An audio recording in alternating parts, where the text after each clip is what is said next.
우리가 성경을 읽는 게 이제 얼마 남지 않았습니다. 이번 주간에는 이제 빌레몬서까지 읽게 되겠는데요. 우리가 지금 읽고 있는 성경책은 바울 서신이 되겠습니다. 바울 사도가 보낸 편지 글들을 살펴보고 있는데, 이 바울 서신에서 자주 등장하는 표현이 하나 있다고 한다면 그것은 바로 예수 그리스도 안에서라고 하는 표현입니다.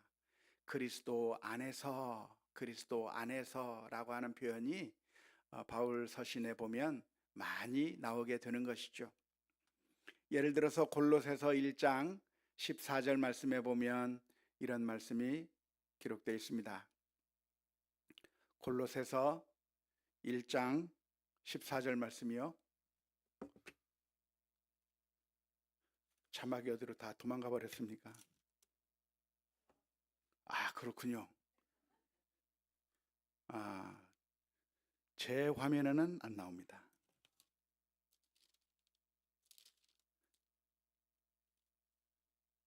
함께 같이 읽겠습니다. 그 아들 안에서 우리가 속량 곧 죄사함을 얻었도다. 여기서 그 아들 안에서라고 하는 표현이 나오죠. 예수님 안에서, 그리스도 안에서라고 하는 표현이 나오는 겁니다.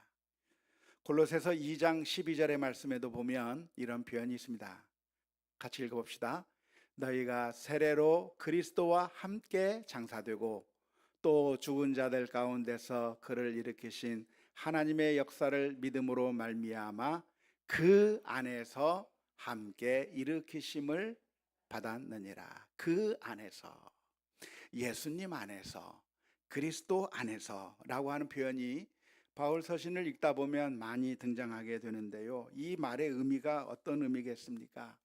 바로 예수님께서 십자가 위에서 이루신 그 구원의 사역을 통해서 우리가 구원을 얻었다고 하는 것을 함축하고 있는 표현입니다. 예수님께서 우리를 위해서 십자가 위에서 죽으셨고, 그래서 우리를 구원해 내셔서 우리가 구원받은 백성이 되었다고 하는 것을 다 포함하고 있는 그런 표현이 되는 것이죠. 뿐만 아니라 이 표현이 가지고 있는 의미가 무엇이겠습니까? 우리가 예수 그리스도와 연합되었다고 하는 것을 의미하는 표현입니다. 우리가 어디에 있어요? 그리스도 밖에 있는 것이 아니라 그리스도 안에 있는 것이죠. 안에 있으니까 우리가 연합되었다고 할 수가 있겠는데요. 갈라디아서 2장 20절의 말씀이 이러한 연합을 아주 잘 표현하고 있는 표현이라 하겠습니다. 갈라디아서 2장 20절 말씀을 보면 내가 그리스도와 함께 십자가에 못 박혔나니 그런즉 이제는 내가 사는 것이 아니요 오직 내 안에 그리스도께서 사시는 것이라. 이제 내가 육체 가운데 사는 것은 나를 사랑하사 나를 위하여 자기 자신을 버리신 하나님의 아들을 믿는 믿음 안에서 사는 것이니라. 예수님과 함께 십자가에 못 박혀 죽은 겁니다.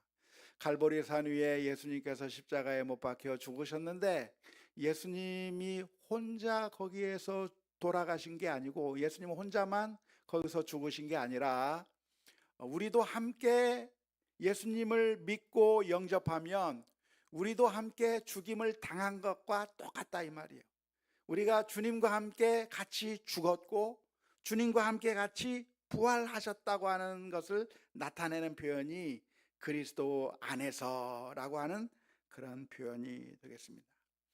우리 성도들은 그리스도 안에 있는 존재인 것이죠. 그리스도와 연합한 존재라고 할 수가 있겠습니다. 그래서 이 표현을 보면 우리가 예수 그리스도와 한 몸이 되었다고 하는 그런 의미를 나타내는 표현들이 여러 방면으로 많이 등장하는 것을 알 수가 있습니다. 특별히 어떤 표현이 있냐면 그리스도로 옷 입었다라고 하는 표현도 있습니다. 갈라디아서 3장 27절 말씀에 보니까 누구든지 그리스도와 합하기 위하여 세례를 받은 자는 무엇으로 옷 입었느니라? 그리스도로 옷 입었느니라. 우리가 이제는 예수님의 옷을 입었다. 우리가 예수님의 옷을 입은 사람이기 때문에 그래서 그리스도와 하나가 되었다고 하는 사실을 나타내고 있는 거죠. 뿐만 아니라 우리가 예수님과 하나가 되었다고 하는 것을 나타내는 표현으로 몸의 비유를 하고 있습니다. 몸의 비유를 하면서 예수님은 우리들의 머리가 되고 우리는 예수님의 지체이다, 몸이다 라고 표현하고 있는 것이죠. 그래서 우리가 따로 노는 것이 아니라 같이 한 마음과 한 뜻으로 움직이는 연합한 존재가 되어 있는 것이죠. 교회는 바로 예수 그리스도의 몸이니까 예수님의 뜻대로 움직이는 그런 교회가 되어야 되는 것이고, 예수님의 생각에 따라서 우리가 움직이는 그런 공동체가 되어야 하는 것이죠. 연합되었다고 하는 것을 나타내는 겁니다. 머리하고 손발이 따로 놀면 어떻게 되죠? 정신병원에 가야 되는 거죠. 제대로 같이 움직여야 되는 거예요. 머리의 생각이 우리 몸에 제대로 잘 전달이 돼서 그래서 잘 움직일 수 있는 하나가 되는 모습을 가져야 된다 할 수가 있겠고요. 뿐만 아니라 우리가 하나가 되었다고 하는 것을 나타내기 위해서 건축물에 비유하기도 합니다. 건축물을 세울 때 맨 밑에 무슨 돌을 깔죠? 주춧돌을 까는 것이죠. 그래서 그 주춧돌 위에 연결되어서 거룩한 성전을 지어간다. 예수님과 우리가 예수님의 기초 위에, 예수님의 주춧돌 위에 세워진 그런 건물이 되었다라고 설명하고 있고요. 뿐만 아니라 우리가 하나 되었다고 하는 것을 가장 잘 나타내는 표현이 있다고 하면 무엇이 있을까요? 부부로 표현하는 거죠. 남편과 아내. 남편과 아내가 한 남자와 한 여자가 둘이 결혼해서 한 몸을 이루듯이 이제는 둘이 아니요 하나인 것과 마찬가지로 예수님은 우리의 신랑이 되시고 예수님이 우리의 남편이 되시고 우리는 주님의 신부가 되었다 해서 우리가 그리스도와 하나 되었다고 하는 개념이 바울 서신에 많이 등장하는 것을 알 수가 있습니다. 그래서 우리 성도들은 어떻게 살아야 되는가? 우리가 그리스도와 합하여 하나 된 그리스도의 뜻에 따라 순종하는 그런 사람들이 다 되어야 될 줄로 믿습니다. 두 번째로 생각해 볼 것이 있다고 한다면 우리가 예수 그리스도와 하나가 되어서 이제 우리가 예수 그리스도로 말미암아 구원을 받게 되었다고 하는 것인데, 이 구원이 도대체 어떤 종류의 구원인가에 대해서 생각해 볼 필요가 있겠습니다. 우리가 구원을 받았습니까? 앞으로 받아야 합니까? 과거입니까? 미래입니까? 헷갈리시죠?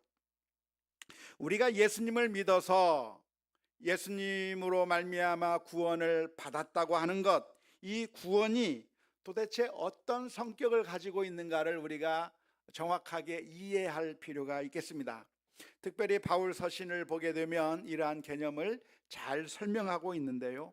구원은 이중적인 개념이 있습니다. 첫 번째 개념은 무엇이냐면 이미 예수님께서 십자가 위에서 죽으신 그 구원의 사건을 통하여 우리는 이미 구원을 받은 사람들입니다. 구원을 이미 받았다고요? 아직 안 받았다고요? 이미 받은 사람들입니다. 그런데 그렇기 때문에 이제는 더 이상 아무것도 필요 없느냐 하는 게 아니라 앞으로 미래에 우리가 구원의 완성을 기다리고 있는 사람들이다라고 하는 것을 이중적인 그 관점을 기억해야 할 겁니다. 그래서 어떻게 되는가? 이미와 아직이라고 하는 그런 두 가지 상태에 놓여져 있는 게 바로 우리들의 구원의 상태다라고 하는 것을 이해하시면 좋겠습니다. 우리가 예수 그리스도를 믿는다고 우리가 믿음으로 고백을 하게 되면 예수님이 나의 주인이 되어 주십시오. 예수님을 내가 영접합니다. 예수님을 믿습니다. 그래서 예수님을 믿게 되면 우리는 신분의 변화가 생겨날까요? 아직 안 생겼을까요? 신분의 변화가 생겼습니다. 우리는 거듭나게 된 겁니다. 다시 태어나게 된 것이죠. 예전에는 죄의 종이었으나 이제는 하나님의 자녀로 바뀌게 되는, 예수님을 영접하게 되는 그 순간 우리는 이제는 더 이상 죄의 노예가 아니고 이제는 하나님의 자녀라고 하는 새로운 신분을 얻게 된 것이죠. 그런데 우리가 이 세상에 살아가는 동안에 아직의 측면이 남아 있다고 하는 것을 기억해야 됩니다. 지금 우리가 구원을 받았으니까 지금 우리가 살아가고 있는 이 모습이 완벽한가요? 아직 완벽하지 않은가요? 완벽하지 않아요. 지금 이 세상에서 우리는 어떤 모습으로 살아가고 있습니까? 여전히 아픔도 있고 슬픔도 있고 고난도 당하고, 뿐만 아니라 우리가 영적으로 본다고 한다면 우리가 거룩한 삶을 살고 있는 것이 아니라 때때로 사탄의 유혹에 이끌려서 주님의 마음을 아프게 할 만한 일들을 우리들이 많이 하고 있는 것이죠.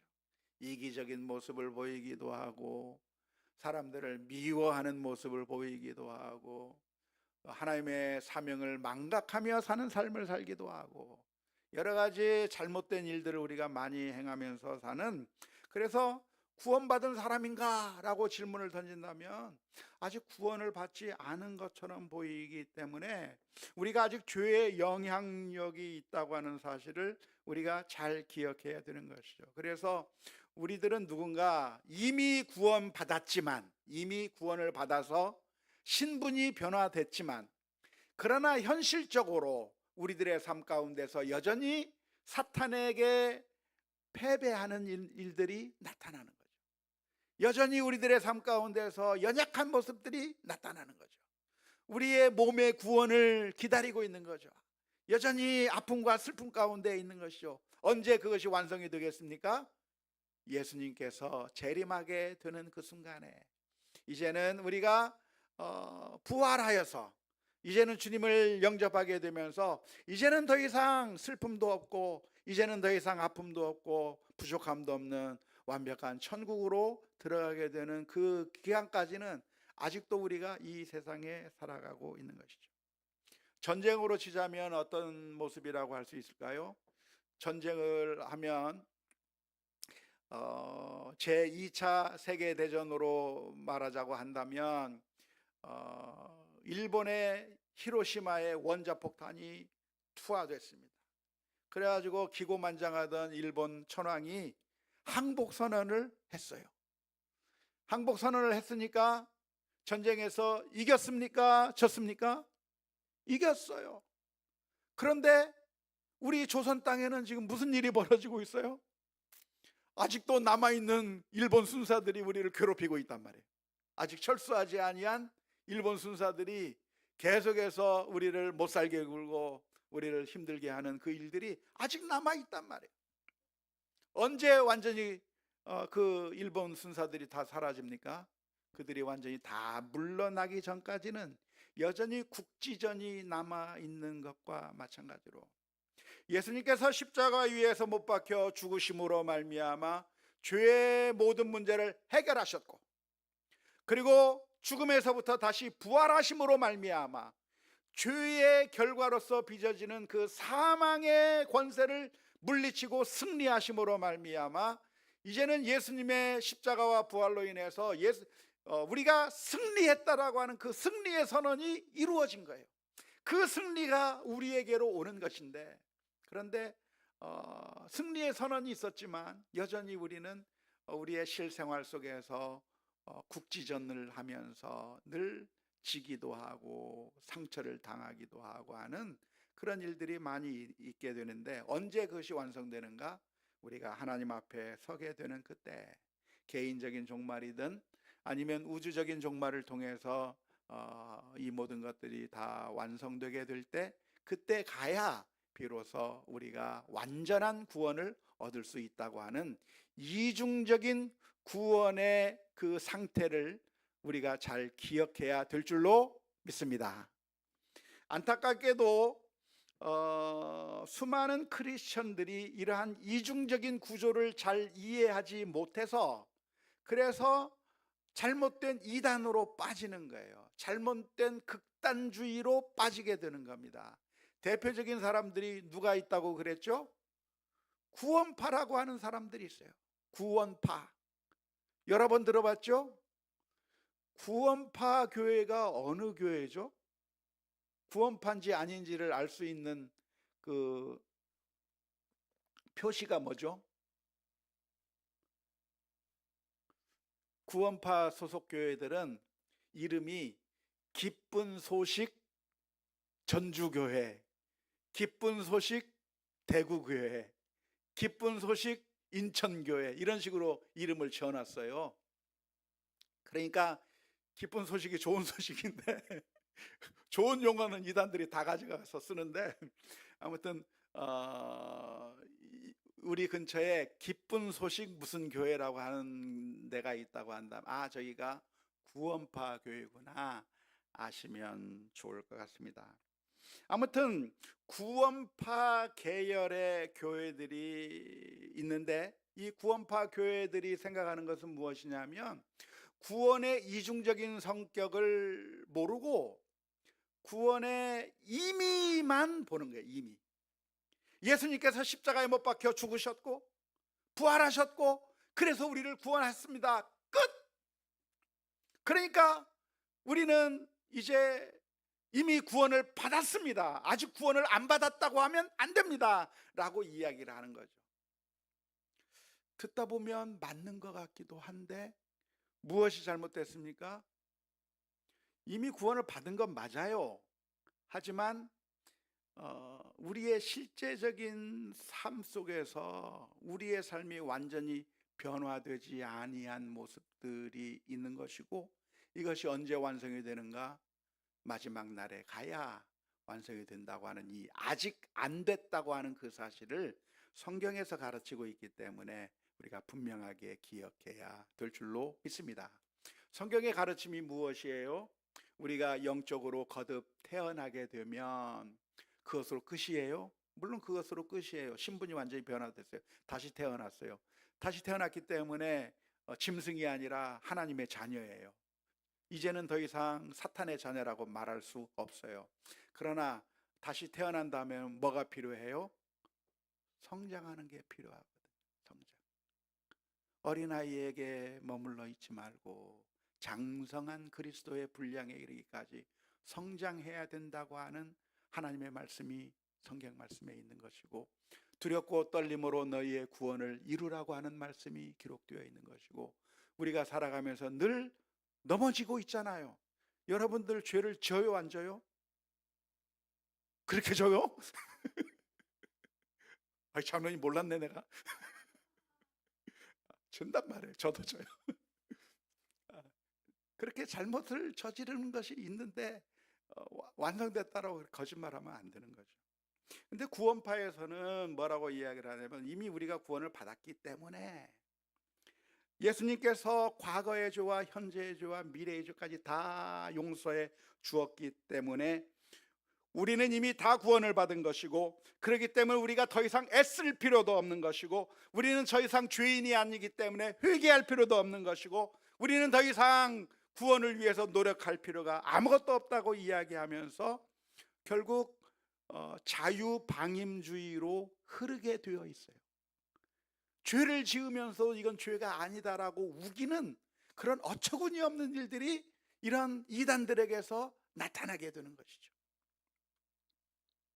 성경은 그런데 무엇을 말하는가? 우리가 이미 구원을 받았지만, 그러나 우리가 마지막 그때가 될 때까지는 우리가 늘 넘어지고 쓰러진다고 하는 사실을 기억해야 하고, 그때마다 또 회개하고 회개하며 주님께서 원하시는 삶으로 맞추어가는 일들이 우리에게 필요하다는 것을 기억해야 할 줄로 믿습니다. 우리가 살펴볼 성경 가운데서 디모데 전후서, 디도서, 빌레몬서, 이런 성경들은 개인에게 보낸 바울 사도의 편지입니다. 개인에게 편지를 보냈는데 그 디모데 한 사람만 읽으라고 한 것일까요? 디도 한 사람만 읽고 빌레몬 한 사람만 읽으라고 쓴 편지일까요? 그렇지 않습니다.